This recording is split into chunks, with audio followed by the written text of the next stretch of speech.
mais ce sont des militants, donc sont parfaitement capables de comprendre qu'un événement pareil, comme une nouvelle scission du Parti socialiste, venant vers nous d'une manière honnête, sincère, pour la première fois, des gens viennent sans nous insulter. Bon, sortent du PS sans nous insulter.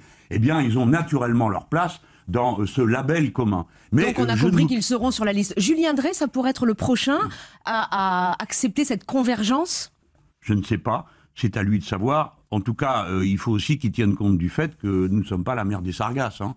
Donc il ne suffit pas de quitter le PS pour arriver à la France insoumise. Je ne le dis pas méchamment à l'égard de Julien Drey, qui est un garçon que je connais bien, qui est d'humeur changeante, et qui a quand même, comment dire, le passé d'un homme qui a collé de très près à François Hollande, qui pour nous représente le maximum de ce qu'on peut faire en dévastation politique. Donc, et ça, c'est indélébile et vous aurez du mal à passer là-dessus? Disons qu'il faut qu'il commence par poser des actes qui... Mais enfin, il fait ce qu'il veut. Moi, c'est pas mon sujet. Mon sujet, c'est Morel, Lindemann, c'est plusieurs centaines.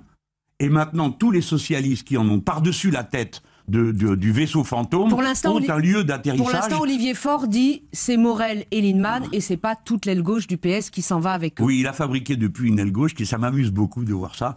Alors il compte refaire une aile gauche avec M. Baumel, qui est un garçon tout à fait sympathique, mais qui a quand même passé l'essentiel de sa vie à faire Strauss-Kahnien. Le v'là repas en aile gauche. Bon, non. Alors évidemment, les dirigeants et les caciques et les bureaucrates du Parti socialiste, chaque fois que quelqu'un s'en va, il part tout seul, ça veut rien dire, ça n'a pas d'importance. Comme je suis parti, je n'étais que un fou furieux. Quand Madame Bateau est partie, on a dit c'est normal, c'est une caractérielle, et ainsi de suite. Chaque fois que quelqu'un s'en va, c'est pas un problème. Bon, tant mieux. Au fond, on s'en fiche. Maintenant, c'est plus le sujet. Le sujet, c'est comment ces centaines de personnes, ces milliers sans doute.